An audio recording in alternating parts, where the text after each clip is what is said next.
क्या कह रहे हैं विष्णु शंकर जैन, एक बार वो आप सुन लीजिए। ऑनरेबल सुप्रीम कोर्ट ने ये कहा, सबसे पहले ऑनरेबल सुप्रीम कोर्ट ने चिंता जताई कि वहाँ पे पीस और हार्मनी मेंटेन रहे, और स्टेट ऑफ यूपी की तरफ से जो काउंसिल प्रेजेंट उन्होंने कहा कि हम सारी कोशिश और हम पूरा दायित्व है पीस और हार्मनी मेंटेन करने का।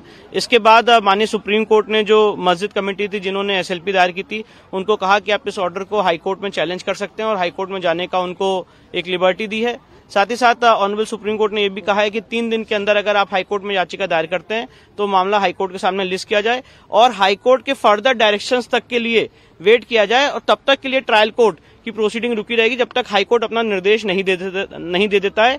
और ये मामला अभी ट्रायल कोर्ट में 8 जनवरी को लगा हुआ है। साथ ही साथ ऑनरेबल सुप्रीम कोर्ट ने यह भी निर्देश दिया है कि जो एडवोकेट कमिश्नर महोदय हैं वो अपनी रिपोर्ट सील कवर में दाखिल करेंगे। तो इसका क्या मतलब निकाला जाए कि ट्रायल कोर्ट की प्रोसीडिंग पर एक तरह से स्टे हो गया है? नहीं, ट्रायल कोर्ट की प्रोसीडिंग पे अभी एक लिमिटेड स्टे है जब तक ऑनरेबल इलाहाबाद हाईकोर्ट ये अप्रोच नहीं करते हैं, और जब ऑनरेबल इलाहाबाद हाईकोर्ट अप्रोच करेंगे और मैटर ऑनरेबल हाईकोर्ट में लिस्ट हो जाएगा तो ऑनरेबल इलाहाबाद हाईकोर्ट डिसाइड करेगी कि ट्रायल कोर्ट की प्रोसीडिंग स्टे रहनी की नहीं रहनी है।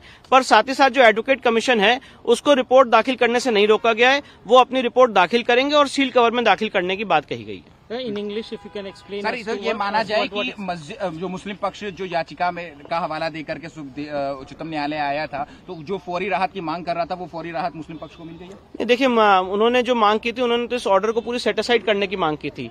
19 नवंबर 2024 के ऑर्डर को सेटिसाइड करने की मांग की थी, तो सुप्रीम कोर्ट ने उसको अभी एंटरटेन नहीं किया। उन्होंने कहा कि आप ये सारी बातें हाईकोर्ट में चैलेंज कर सकते हैं बाय वे ऑफ रिवीजन, या जो भी आपको लिबर्टी लॉ में प्रोवाइडेड है, और हाईकोर्ट फिर डिसाइड करेगा इस मामले में आगे कैसे प्रोसीड करना है। इंग्लिश में एक बार explain. Yes, today the matter was listed before the honourable supreme court pertaining to the Sambhal issue.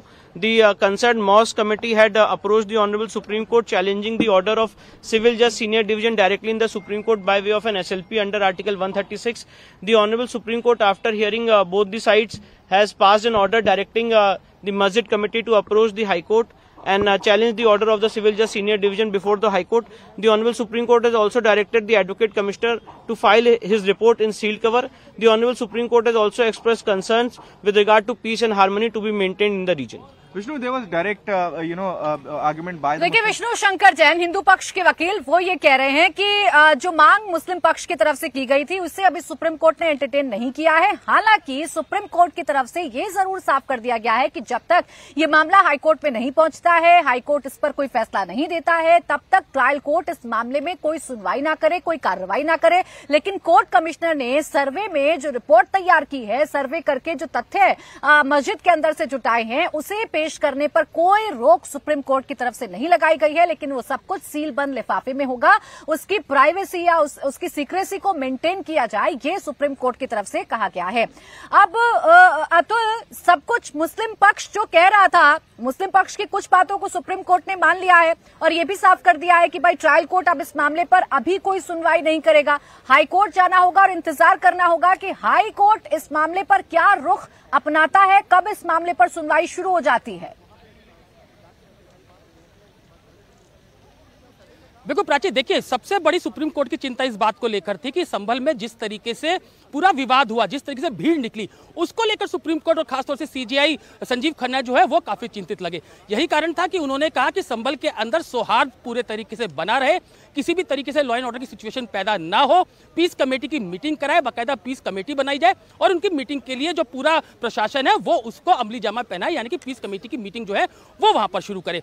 इसके अलावा सुप्रीम कोर्ट ने यह कहा कि मुस्लिम पक्ष को यह कहा कि आप हाईकोर्ट जाइए, जब तक आप हाईकोर्ट जाएंगे, याचिका लगाएंगे, तब तक जो निचली अदालत है वहां पर इस पूरे मामले पर सुनवाई पर रोक रहेगी। 8 जनवरी को इस पूरे मामले पर सुनवाई होनी है और जब तक इस पूरे मामले के अंदर निचली अदालत के जो सुनवाई है उस पर रोक लगा दी है। मुस्लिम पक्ष को कहा आप हाईकोर्ट जाइए, हाईकोर्ट क्या कहता है वो आप देखिए। इसके अलावा जनवरी में सुप्रीम कोर्ट में इस पूरे मामले के अंदर सुनवाई होगी। जो कोर्ट कमिश्नर है वो जो पूरी रिपोर्ट है वो दाखिल कर सकते हैं, लेकिन वो सील कवर लिफाफे के अंदर होगी, उसको सार्वजनिक नहीं किया जाएगा। ये लगातार मुस्लिम पक्ष जो है वो इस बात की मांग कर रहा था। तो ये तमाम जो दलीलें मुस्लिम पक्ष की तरफ से दी गई थी, शाही जामा मस्जिद की तरफ से, संभल जामा मस्जिद की तरफ से जो दलीलें दी गई थी, उसको सुप्रीम कोर्ट ने सुनवाई करते हुए कहा कि वो इस खबर को ऐसे देखा जाए कि फौरी राहत मुस्लिम पक्ष को मिल गई है। मुस्लिम पक्ष ये चाहता था या क्या मुस्लिम पक्ष जो शुरुआत से कह रहा था अतुल, वो यही कह रहा था कि इस मामले में सब कुछ बहुत जल्दबाजी से हो रहा है, पहले दिन सर्वे होता है, फिर दूसरे दिन सर्वे बड़ी जल्दबाजी के साथ हो जाता है। हालांकि मस्जिद कमेटी से जुड़े हुए जो लोग हैं उनके अलग अलग बयान इस पर जरूर सामने आ रहे थे, लेकिन सबसे ज्यादा चिंता मुस्लिम पक्ष की तरफ से यही जताई जा रही थी कि सब कुछ बहुत जल्दी जल्दी हो रहा है, निचली अदालत के जो फैसले हैं वो बहुत जल्दी जल्दी आ रहे हैं। और ये राहत मुस्लिम पक्ष को अतुल जरूर मिल गई है कि अब निचली अदालत कोई भी सुनवाई नहीं कर पाएगा 8 जनवरी तक इस मसले पर, और इंतजार करना होगा हमें हाईकोर्ट में हो रही हियरिंग पर।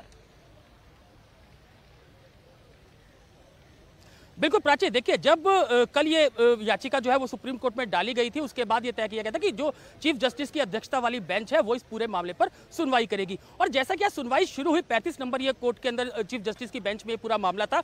जब सुनवाई शुरू हुई तो शुरू में ही सुप्रीम कोर्ट ने इस तरीके की जो है वो उनकी तरफ से ऐसा लग रहा था कि शायद वो इस पूरे मामले के अंदर रोक लगा दे। तो निचली अदालत का जो पूरी कार्रवाई इस पूरे मामले के अंदर चल रही थी, हालांकि इसमें 8 जनवरी को ही अब सुनवाई पूरे मामले के अंदर निचली अदालत में हो रही थी, उस पर रोक लगा दिया। साथ ही मुस्लिम पक्ष को यह कहा कि आप हाईकोर्ट जाइए, वहां पर अपनी जो भी एप्लीकेशन है वो वहां पर लगाइए, और सुप्रीम कोर्ट जो हाईकोर्ट के आदेश देता है वो डिसाइड करेगा। लेकिन जब तक निचली अदालत की जो कार्रवाई है उस पर पूरी तरीके से रोक रहेगी। लेकिन यहां पर सबसे इंपॉर्टेंट जो प्राची जो पूरी सुनवाई के दौरान देखने को मिला कि जो सीजीआई है उनकी सबसे बड़ी चिंता इस बात को लेकर थी कि किसी भी तरीके से दोबारा विवाद संबल इलाके के अंदर ना हो, लॉ एंड ऑर्डर की सिचुएशन वहां पर पैदा ना हो। यही कारण था कि उन्होंने जिला प्रशासन बिल्कुल, और इसीलिए पीस कमेटी का गठन किया जाए, सद्भावना बनी रहे, जो पीस है वो बनी रहे, शांति बनी रहे संबल में। ये चिंता सुप्रीम कोर्ट ने भी जताई है और इसके लिए पीस कमेटी का गठन हो, समन्वय बैठाया जाए, लोगों से वहां पर बातचीत की जाए, ये सब कुछ सुप्रीम कोर्ट ने साफ कर दिया है। लेकिन बड़ी बात, मुस्लिम पक्ष चाहता था कि सर्वे पर रोक लग जाए।